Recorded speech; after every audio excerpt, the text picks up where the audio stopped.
Apa yang diminta? Birahmatika astaghis. Aslih li sya'ni kullah. Perbaikilah keadaanku semuanya ya Allah. Perbaikilah masa depanku, perbaikilah tentang jodohku, perbaikilah rumah tanggaku, perbaikilah karirku. Pokoknya kita diperbaiki semua urusan kepada Allah. Kita rahmatullah. Wala takilni ila nafsi tarfata ain. Jangan serahin hidup aku kepada aku walaupun sekejap mata. Nah, ini kalimat tawakalnya di haji ini. Ya Allah, jangan biarin aku ngurus hidup aku walaupun sekejap mata aja. Ternyata Nabi ngajarin kita untuk tidak mengurus hidup sendiri, biar diurus sama Allah, karena Allah lebih baik dalam mengurus kita. Terus sampai kita bersungguh-sungguh, tadi itu bagian kita bukan kemungkinan, hanya mengusahakan. Tapi yang menentukan, yang mengatur, yang mengurus Allah. Kita berusaha aja, kita menjalankan yang terbaik yang kita mampu, sampai berharap yang terbaik yang kita bisa. Makanya kemudian wala takilni, takil ini dari tawakal. Jangan engkau serahin, jangan engkau titipin kepada saya nafsi, hidup saya, diri saya, walaupun sekejap mata aja. Karena sekejap mata mengurus hidup, maka sekejap mata itu juga kita kesusahan. Kalau kita mengurus hidup kita sehari, kita susah sehari. Mengurus hidup kita seminggu, susah seminggu. Makin lama kita mengurus hidup kita sendiri, makin lama kita dalam kesusahan. Apa yang dapat kemudahan dalam hidup? Maka wakilkanlah dia kepada yang Maha Sempurna. Wala takilni, jangan wakilkan kepada saya, jangan titipin kepada saya nafsi tarfat ain, walaupun sekejap mata. Itulah doa yang dikatakan kepada Allah. Akhirnya tadi Fatimah bilang kepada Allah, jangan serahin hidup saya kepada Allah sebentar. Aku serahkan kepada Allah saja.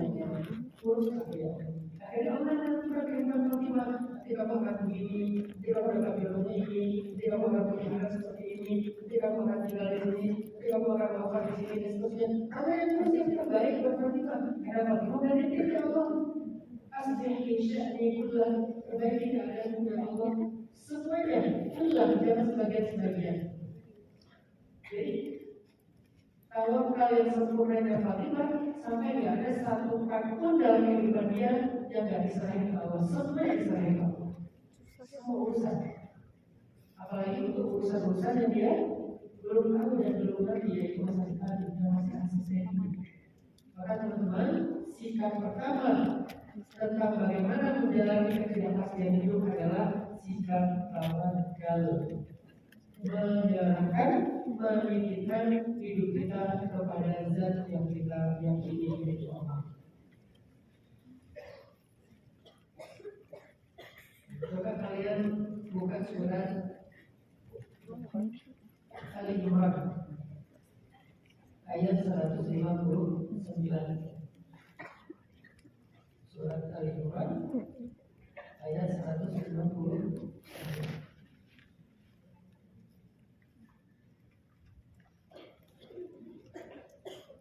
Di akhir ayat itu ada kalimat ini. Fa'idza 'azamta fatawakkal 'ala Allah.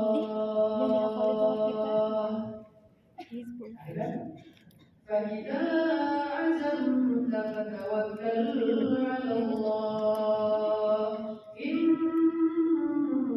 Innallaha yuhibbul mutawakkilin. Fa'idza 'azamta, kalau kamu sudah berazam.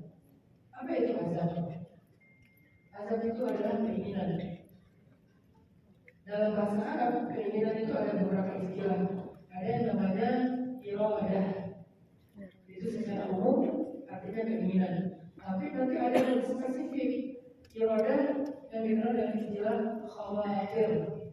Khawatir yang kemudian jadi bahasa Indonesia khawatir. Kalau ejaan kamu masih KH ya, ejaan baru jadi kamu. Lu masih istilahnya khawatir, kalau sekarang jadi khawatir. Aslinya di bahasa Arab khawatir, pakai kok. Cuma Indonesia kan gak mungkin bilang kok dan kok ya. Aku khawatir sama kamu, susah kan? Mau kayak gitu dan akhirnya bilang, aku khawatir sama kamu.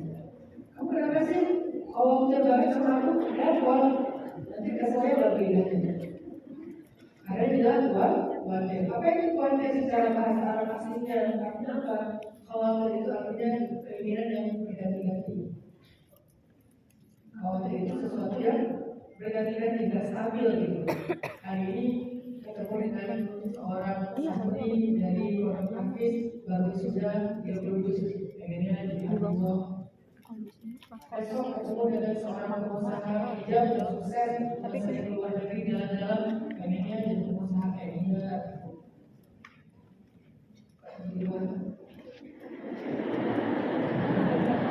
Oh, ada wangi. Lampu merah. Merah hijau. Oh, udah. Sampai di mana nih? Khawatir. Terus ketemu lagi sama seorang akademisi. Dia udah jadi profesor, kemudian 26 tahun misalnya, pengennya jadi profesor. Terus melihat opa-opa, pengennya kasih Allah. Terus melihat apa lagi, pengen dia, melihat apa lagi, pengen dia. Berubah-ubah keinginannya, gak pernah ada gitu, gak pernah berganti-ganti. Itu namanya khawatir. Satu lagi keinginan yang lain kan tadi dia wajahnya keinginan yang khawatir, ada satu lagi namanya azab. Nah azab ini kebalikan khawatir, keinginan yang terus-menerus dengan hal yang sama dan berubah-ubah. Apa yang mau kita inginkan dalam hidup kita itu namanya azab kita. Pengen banget umroh, dan itu udah lebih dari setahun keinginannya, udah bertahun-tahun. Dari dulu setiap melihat TV Quran, yaitu di Mekah itu kapan dia bisa bawa ke sana. Lihat gambar Ka'bah, kapan dia bisa mencium Hajar Aswad.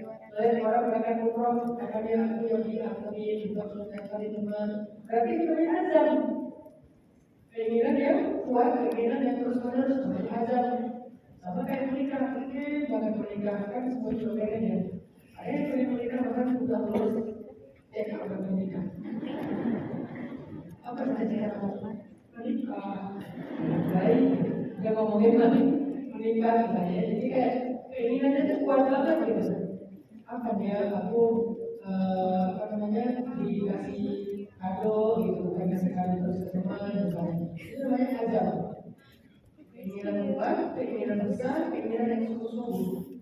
Nah Allah bilang di sini, ketika azabta, kalau kamu punya keinginan yang kuat, keinginan yang besar, keinginan yang sungguh-sungguh, dan kamu pengen itu terwujud, berarti keinginan yang azabta hal-hal yang penting dalam hidup kita. Pengen itu terwujud, kan jawab dalam Allah, serahkan saja kepada Allah. Titipin aja kepada Allah. Itu berikutnya. Apa azab kita? Setelah katakan listnya. Apa azab kita? Apa bisnis sekalian? Apa life goal sekalian? Apa achievement yang kalian pengen? Yang kalian azab ini? Pengen banget begini, pengen banget begini, pengen banget begini, pengen banget begitu. Terus gimana mewujudkannya? Sementara kita nggak tahu apa yang akan terjadi nanti. Kalau kita nggak Allah, Allah titipin sama Allah. Ada banget orang-orang itu. Mau apa titip? Mau apa titip? Jangan dipakai itu. Gak perlu capek-capek kan? Ilahiatin aja gitu. Biar dia yang nyari dulu, biar dia yang ngurusin. Biar kita mau beres sampai ada lebaran. Kan begitu juga dengan kawan-kawan. Kawan kalau Allah titipin kepada Allah.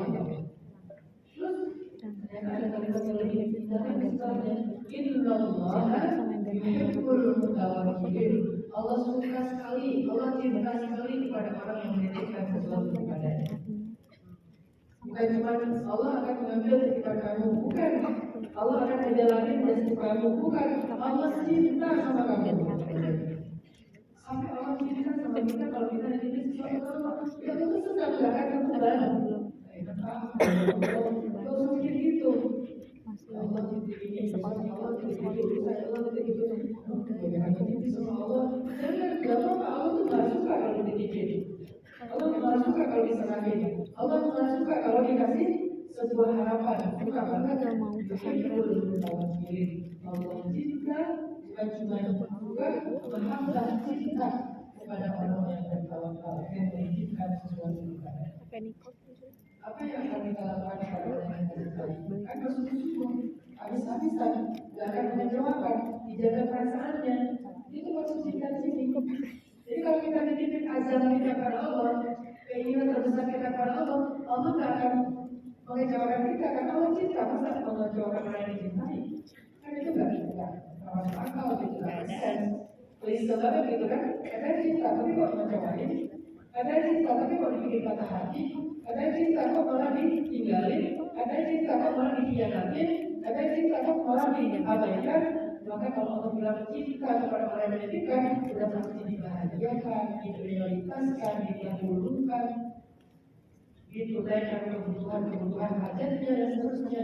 Itulah kalimat yang paling indah ayat tentang tawakal. Fa'idha azamta fatawakkal 'ala Allah. Kalau kamu punya satu keinginan yang besar, titipkanlah kepada Allah. Terus innallaha yuhibbul mutawakkilin. Kan Allah emang ada cinta kepada orang yang bertakwa. untuk melihat, jadi itu menerang tuh. Tidak ada. Ini sikap pertama, namanya sikap tawakal. Sikap yang kedua, bagaimana cara kita menghadapi ketidakpastian dalam hidup? Kita belum tahu apa yang akan terjadi. Gimana kalau yang terjadinya di luar dugaan kita? Apa sikap terbaik dalam menghadapi ketidakpastian itu? Selain kita apa sikap yang terbaik? Sikap yang terbaik itu namanya sikap at-tafa'ul. Apa itu at-tafa'ul? Secara bahasa artinya sikap optimis. Tapi saya ternyata optimis versi Islam itu sedikit berbeda dengan optimis versi kita selama ini. Makanya nanti jangan simpulkan dulu, optimis jangan tidak. Kita cuma beda optimis versi Islam itu kayak gimana? Se-ekstrem apa? Se-keren apa gitu. Tapi yang pertama yang perlu kita tahu ternyata sikap terbaik dalam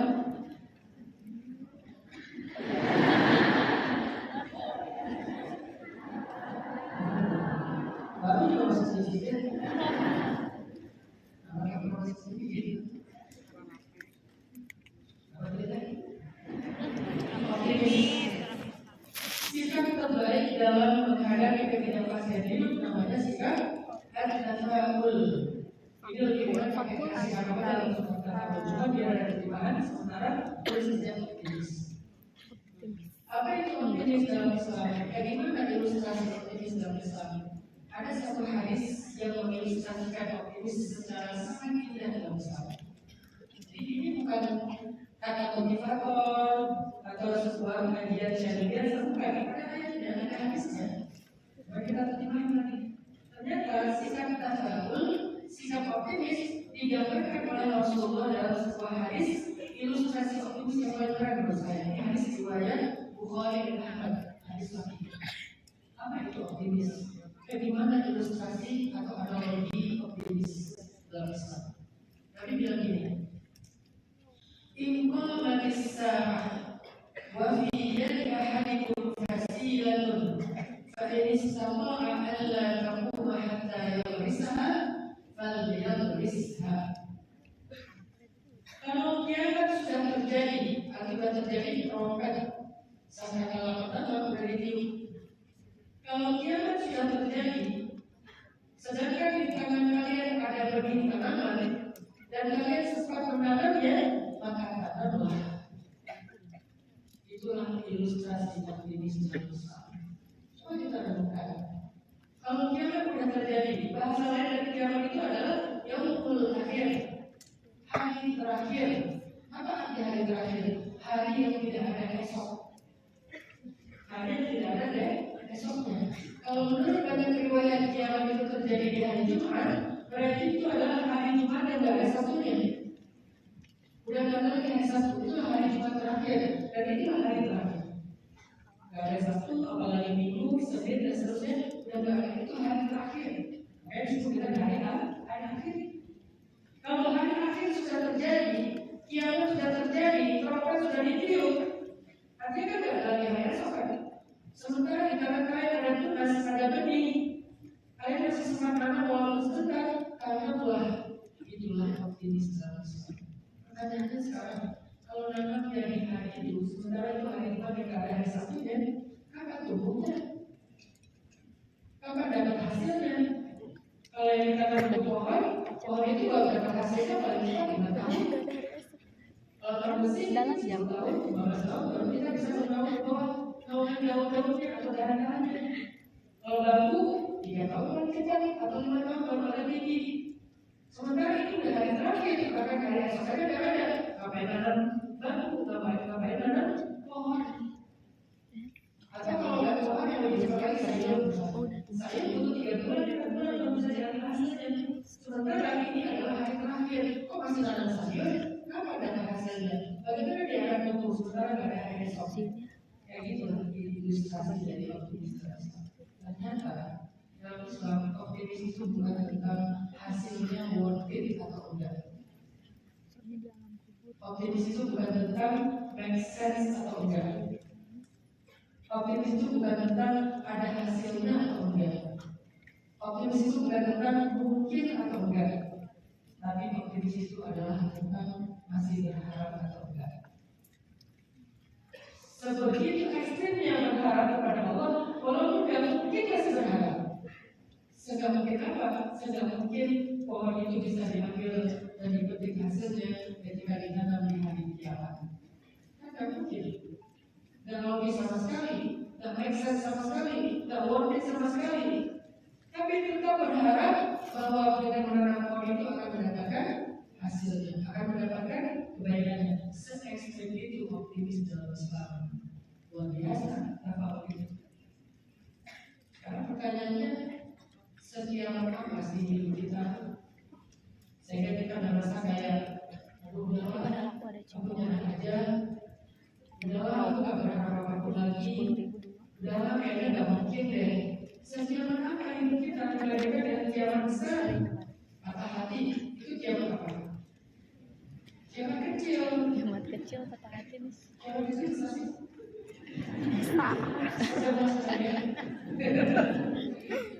Karena kan kiamat cuma ada 2, ada besar dan kecil. Kiamat besar cuma 1, kiamat akhir zaman.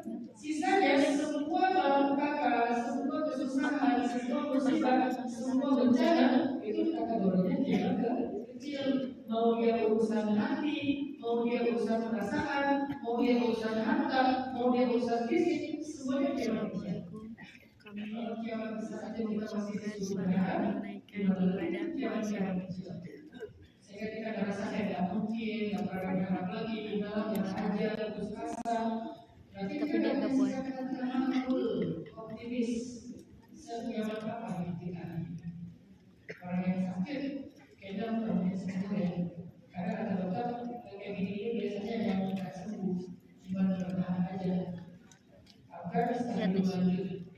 Beberapa orang yang kita kenal yang sakit yang sama dan meninggal bertahan selama 2 tahun.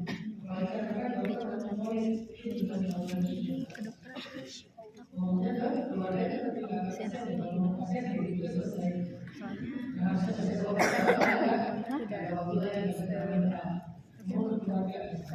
Terus keluarganya nggak mau pikir lagi untuk mengusahakan berobat, cari terapi apa, minum herbal apa, sambil tetap ke medis juga, ke dokter juga, konsultasi, diagnosa. Terus berusaha dan lagi kenapa? Karena kata dokter nggak mungkin sembuh. Sekian apa sih sampai nggak berharap lagi? Jenuh banget soalnya kan yang sudah Dari Ayu 17 tahun sakit. Banyak orang yang meninggalkan beliau kecuali istrinya. Anak-anaknya meninggal setiap tahun, semua orang meninggal setiap tahun, semua orang meninggal. Setiap tahun anaknya meninggal, sehingga anaknya semuanya meninggal semua. Hartanya habis sampai jadi orang yang paling miskin di negerinya. 17 tahun. Tapi masih bilang, wah anta alhamdulillah, kau baik banget ya Allah. Kau penyayang banget ya Allah. Sembuhkan aku ya Allah. Akhirnya ketika Allah sembuhkan Nabi Ayub dengan air yang keluar sebagaimana air di bawah kaki beliau, bukan cuma sembuh dari sakit, beliau muda lagi seusia sekitar 30 tahun. Mudanya 30 tahun saja nggak sukses sendiri. Usia yang paling baik itu adalah usia 30 tahun, karena usia itu bertemu 2 kesempurnaan. Sempurna fisiknya, sempurna kebijaksanaannya. Kalau belum 30 tahun, fisiknya sempurna, tapi kebijaksanaannya belum. Kalau setelah 30 tahun, kebijaksanaannya sempurna, tapi fisik, tapi fisiknya sudah mulai berkurang. Maka usia ahli surga itu kata Nabi adalah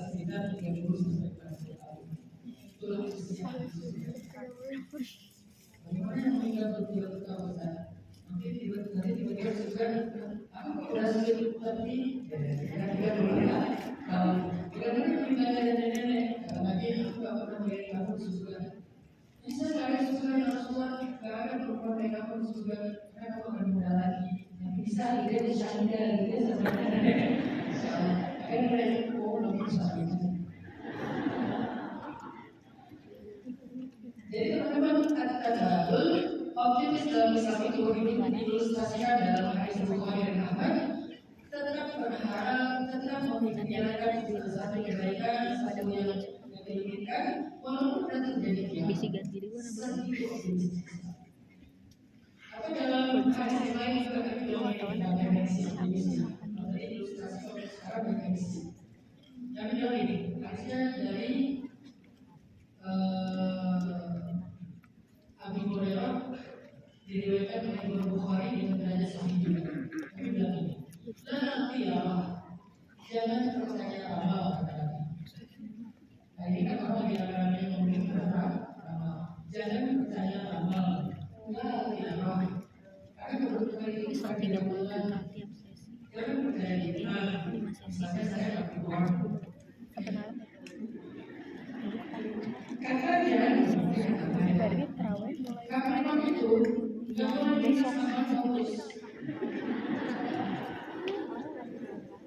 Karena kalau Capricorn nikah sama Paulus, dia tidak akan bertahan lebih dari 1 tahun. Istri saya Paulus. Ketika saya belum nikah, takut-takutin kalian tidak akan bertahan lebih dari 1 tahun. Alhamdulillah lebih dari 12 tahun. Berarti jangan percaya. Katanya kalau misalnya kamu membuka toko di hari ini, kamu bakalan gagal, bakalan rugi. Jangan pesimis gara-gara amalan. Jangan percaya kepada amal. Terus gimana dong biar kita sukses, biar kita optimis, biar kita dapat kebaikan-kebaikan hidup, berani berharap. Gimana caranya? Tapi bilang ini, wahai al-fa'lu, kebaikan itu ada di dalam al-fa'lu. Makanya ingin dapat kebaikan itu ada di dalam al-fa'lu. Apa sih kita tanya dong? Apa itu al-fa'lunya? Ternyata sahabatnya sama, karena dia yang Rasulullah, Bapak nikah ya Rasulullah. Fa'lu itu apa ya Rasul? Kami bilang al-fa'lu adalah kalimatul sholihah. Ucapan-ucapan yang baik, walaupun dalam keadaan yang tidak baik saja. Itulah optimis. Karena al-fa'lu kata-katanya tadabur, artinya optimis. Berarti secara bahasa, optimis itu artinya selalu mengucapkan yang baik-baik walaupun dalam kondisi yang tidak baik biasanya. Apa artinya optimis dalam Islam? Mengucapkan yang baik-baik, berbicara yang baik-baik pada saat tidak baik-baik saja. Justru ketika kita lagi dapat masalah, saat itulah kita bicara yang baik-baik. Dan kata Nabi, wahai Tuhan, dan disitulah letak kesuksesan. Jadi kunci kesuksesan kita justru bicara yang baik-baik pada saat kita baik-baik saja. Selama ini kalau kita lagi baik-baik saja, kita ngeluh kan? Kaget, ngeluh. Marah, ngeluh. Ucapannya tak baik. Kadang-kadang nama hewan, ngeluh kejadian dia. Gimana lagi kan? Tambahin lagi dia lagi lengkap gitu ya. Belum sempurna gitu. Sempurna gitu, lengkap banget gitu. Apakah itu baik? Apakah itu kebaikan yang kita akan dapat di masyarakat? Ternyata itu bukan kalimat yang menjadikan kebaikan. Itu namanya kalimat Islam. Puji Tuhan kita dia kayak pohon yang nggak punya akar. Ada tempat angin dikit langsung roboh. Siapa? Orang yang ucapannya bisa, orang yang ucapannya tidak baik. Jadi yang bikin kita bertahan, yang bikin kita sukses, yang bikin kita survive, yang bikin kita dapat apa yang kita mau, yang bikin kita dapat kebaikan-kebaikan, azakan dan seterusnya, ternyata ada di dalam al-fa'lu. Apa itu al-fa'lu? Kalimat sholihah, mengatakan atau membicarakan yang baik-baik pada saat tidak baik-baik saja. Itulah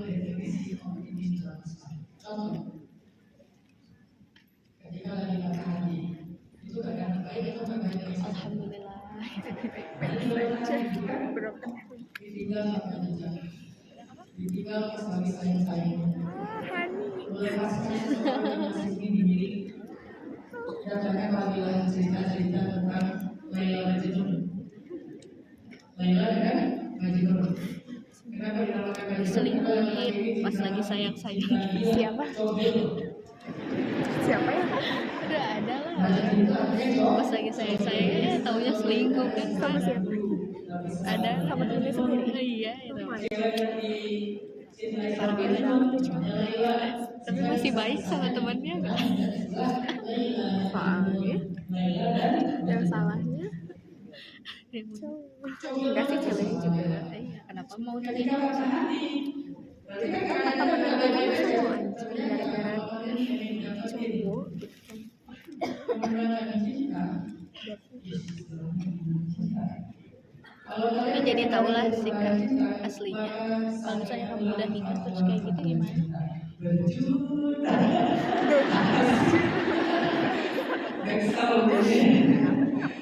Apakah kewajiban KPPN mendapatkan kemenangannya?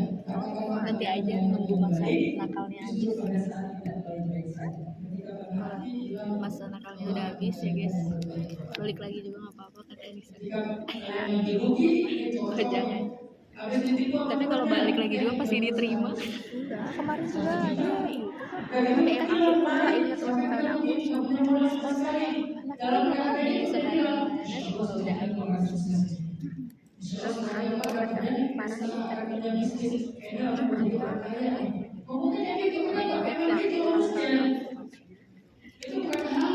Kita kan mau melupakan gitu. soalnya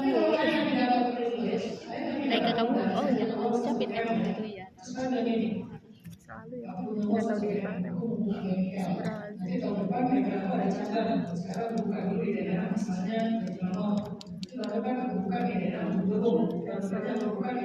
Merasa paling tersakiti gitu kayak tersakiti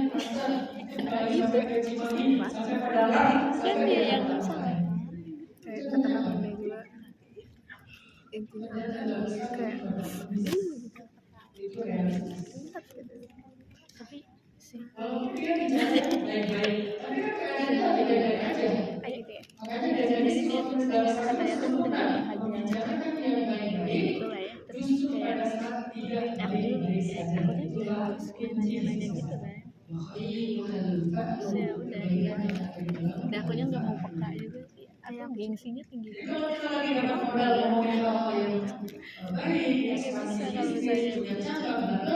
orangnya gitu kayak kan pengen ngertiin sebenarnya kenapa pengen ditanya kayaknya mah gitu ya kan. Bahagianya udah hilang kayak kan pasti kayak kita tuh harus gimana ya? Ketika hati kalian berkeping-keping, bicara bahagia. Itulah kunci dari bahagia kita, bahagia rumah tangga. Ketika kalian sedang kehilangan, bicara anugerah. Maka Allah akan menggantinya dengan yang lebih baik. Memang kayak gitu kuncinya. Itu yang kita periksa dulu mengagumi kita. Karena kita ada perjalanan. Cuma jangan bahagia bahagia belum lagi juga jauh. Kunci bahagia. Jadi bisa dibilang mungkin atau mungkin atau apapun istilah kalian. Kalau kalian sesuatu yang berharga dan cowok sesuatu yang besar kuncinya justru ada di saat kalian kayak gimana gitu. bukan saat kalian muda, bukan saat kalian support, bukan saat kalian mikir, bukan saat kalian logis, bukan hanya ketika kalian berguru lagi susah-susahnya itulah kunci untuk dapetin hal yang besar. Dan hatinya jangan sampai meninggal. Dulu ketika awal saya dibilang itu kan Indonesia awalnya tinggal di kayak aku sih nggak ngerti ya karena dia bisa pendidikan cuma kita udah waktu pertama kali di Bandung Ih, tinggal di enggak rumah tahu sama takutnya emang sekarang udah dulu masih di masih we di rumah karena itu karena di situ paling murah baru dengan udah buat apa tuh udah saat seperti itu saya sadar ini kunci kesuksesan ini kunci hal yang besar bagi saya berarti sekarang saya ada cara yang lain saya main ke gedung yang ditinggalkan kayak di Burkina ya dari UTC kan belum masih coba dulu saya naik ke rooftop di berdiri di atas rooftop saya nggak bisa naik ke awan kita untuk nyendiri Jadi dia dengan referensi saja kalau untuknya itu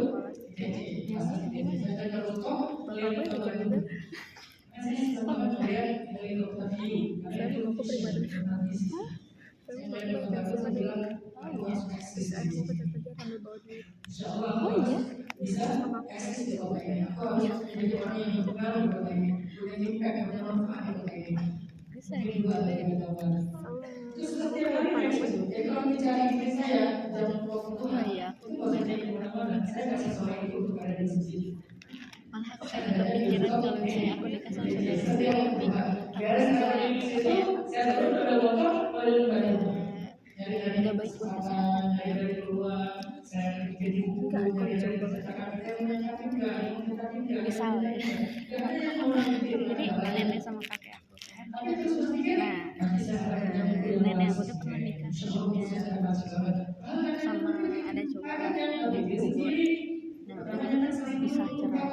Nah punya anak tak anaknya punya anak lagi jauh gitu.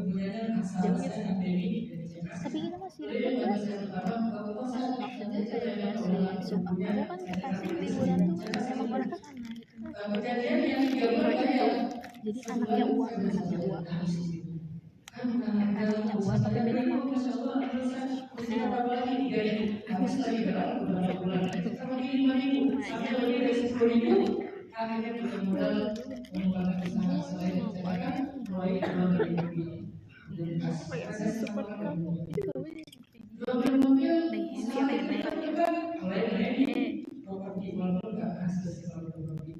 Karena nggak main gede-gede yang pakai kredit, karena saya jual beli satu jual, jadi nggak cerai kan. artinya Nikah lagi sama yang sekarang kakek tadi, bukan cuma tinggal di pasangan, yang Bogor itu yang orang saya itu jelas saya menunggu sukses bicara yang baik. Nanti saya akan makan besar. kalau yang sekarang aku Kalau buang sampah, bahkan di mana kan ada uang tong sampah kita jadi buang bapak pakai dari misalnya yang makan, nanti saya akan pakai di restoran.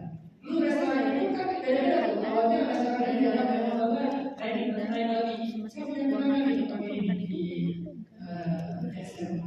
kenapa? Lu pertama cuma juga sehat ada sehat sehat. Tapi pas itu udah 20 Odi Aisyah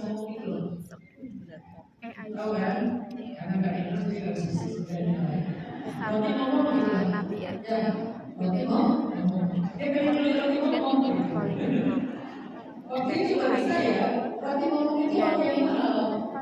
juga tapi pertama jadi ngecontoh sama anaknya orang biasa baik jangan sama ini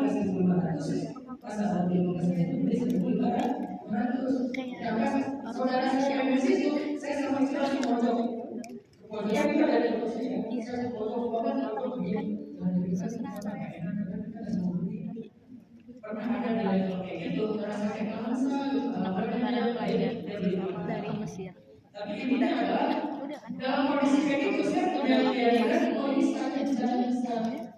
di saatnya saya bicara hal yang baik udah berapa tahun sekarang tuh dia umurnya 2 bukan saat kita muda ngomong yang baik justru saat kita susah. Jadi kalau kalian lagi ada kesusahan hidup itulah waktu kita bicara-bicara kalau kalian lagi terpuruk itulah waktu kita bicara masalah itulah konsep optimis dalam sama yang kemarin aku restui jadi kan perang Ahzab. Perang Ahzab itu kan perang di mana kaum muslim itu terdesak dan dikepung sama musuh. ngobrolnya dari sini lagi kajian dia yang mulai karena perang Ahzab musuh-musuh itu berkumpul bersekutu di utara kota Madinah. Itu terjadi pada masa kemarau panjang, gagal panen. Madinah sedang mengalami pelamaran yang luar biasa. Masa sulit dalam bahasa Arab disebut istilah visa adil usrah, masa sulit. Karena istilah nama usri usrah itu sama. Visa adil usrah di saat sulit. Jadi kaum muslimin sedang mengalami saat usrah, saat sulit. Saking sulitnya, saking lamanya, Nabi dan para sahabat itu saking lamanya sampai mengikat batu-batu kecil di perut mereka untuk menahan masalahnya. Apanya lama banget? Diikat pakai batu-batu kecil di perutnya.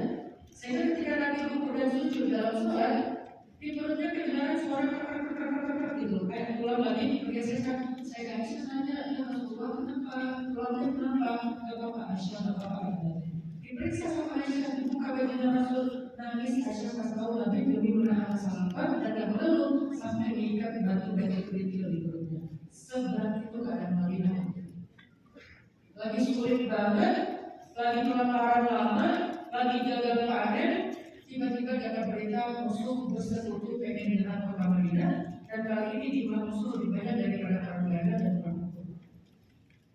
Dikumpulkan para sahabat sama Nabi. Nabi bermusyawarah, gimana kita akan menghadapi mereka? Orang sahabat kadang-kadang bilang, ya Rasulullah, bagaimana kita bikin panen sebagai benteng? Kebayang gak bikin panen ketika sedang musim kelaparan? Jangan kerja, berdiri aja udah sanggup. Laparnya lapar banget. Kita pernah gak lapar sampai ingat batu itu? Gak pernah. Selama-lamanya kita lapar pilihan karena dayanya. Bukan lapar keterpaksaan gitu. Atau lapar selama-lamanya ya lapar sehari gitu. Karena kita makan sehari 3 kali, kalau sampai 3 kali kita bilang lapar banget. Karena makan gak bisa lapar. Tapi lapar banget. Sampai kebetulan laparnya Nabi gak makan berhari-hari. Saking gangguannya sampai hingga kerikil. Bayangkan disuruh gali parit. Di mana gali parit? Di Madinah, bukan di Bandung. Kalau di Bandung menggali tanah enak, soalnya tanahnya kebun itu kan, pakai tanah juga bisa. Apalagi ada herbal, jagung, itu kan menggali tanah. Ini di Madinah, yang digali bukan tanah, tapi batu. Sama kayak di Mekah juga batu, cuma bedanya Mekah itu batu-batu besar, Madinah itu batu-batu kecil. Menggali parit yang lebarnya 8 meter, dalamnya 5 meter, panjangnya berkilo-kilometer, waktunya cuma sekitar 2 minggu. Coba bayangin. Dan mereka sedang dalam keadaan lapar. Buat apa di parit? Buat kamu udah ngerti. Akhirnya mereka bilang, ini apa sudah kita lakukan? Mulailah mereka menggali parit. Buat apa ini? Bukan menjatuh. Iya biar nggak bisa masuk. Bukan lagi berbagai sifat itu kan. Daripada semangat Masya Allah biasa. Benteng. Sampai di mana parit